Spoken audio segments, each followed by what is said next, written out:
Then, from one thing to another, M. Hamel went on to talk of the French language, saying that it was the most beautiful language in the world, the clearest, the most logical, that we must guard it among us and never forget it.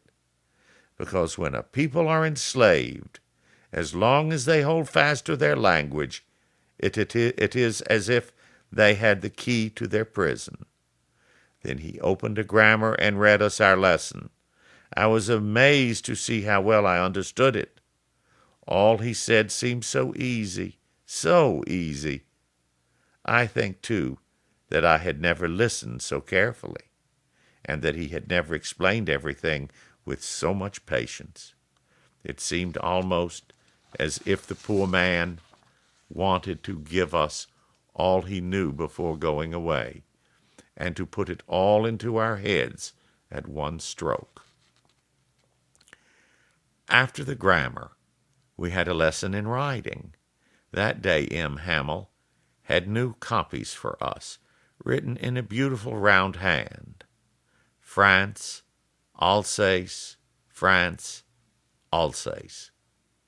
They looked like little flags floating everywhere in the schoolroom, hung from the rod at the top of our desks. You ought to have seen how every one set to work, and how quiet it was. The only sound was the scratching of the pens over the paper.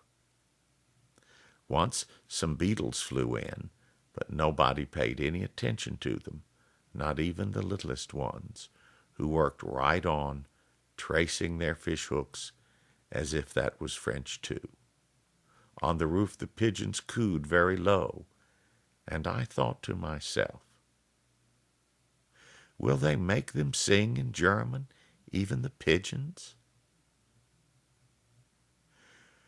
Whenever I looked up from my writing, I saw Mr. Hamel sitting motionless in his chair, and gazing first at one thing, then at another, as if he wanted to fix in his mind just how everything looked in that little schoolroom.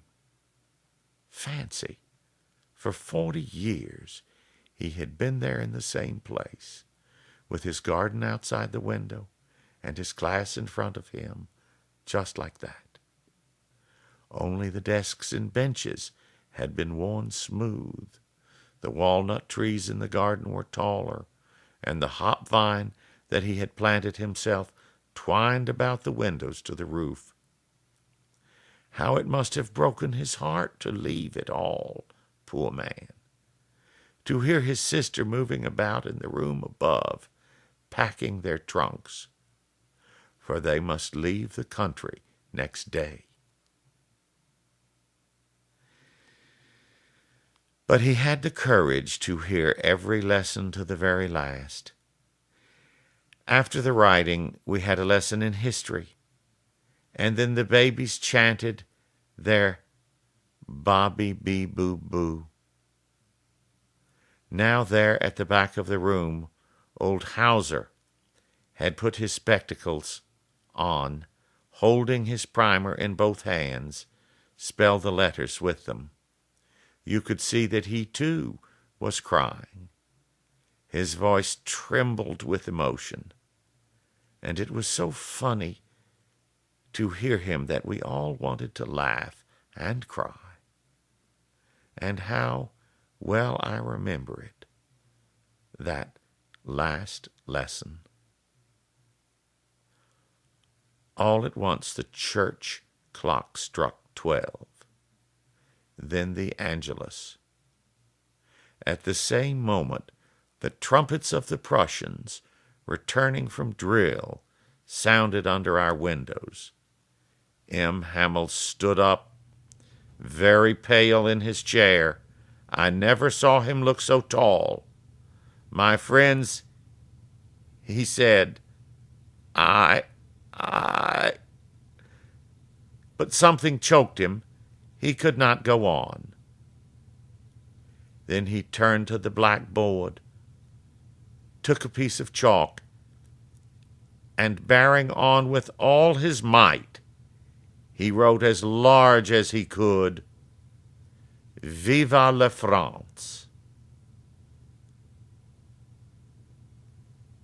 Then he stopped, leaned his head against the wall, and without a word, he made a gesture to us with his hand. School is dismissed. You may go.